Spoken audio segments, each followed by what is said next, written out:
আমরা এখন আছি নির্বাচন অফিসের সামনে।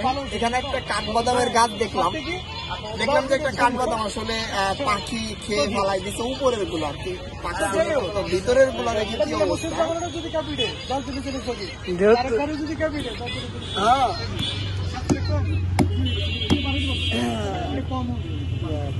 এই দেখেন, হ্যাঁ অস্থির অস্থির। এই যে এটা হলো যে মূলত হলো যে আসলে কাঠবাদাম।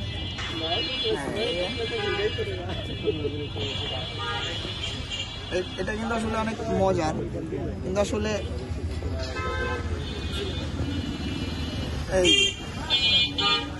অল্প থাকে। যাই হোক, যে কথাটা আসলে বলতে চাইছি সেটা হলো যে আসলে আমাদের ঢাকা শহরে অনেক গাছ আছে, কিন্তু এই গাছগুলো আসলে যত্ন নাই। তো এই বিষয়টা নিয়ে আসলে আরো অনেক বিষয় দেখাবো, যে আসলে মানে গাছের কি অবস্থা, এই বিষয়টা নিয়ে দেখাবো।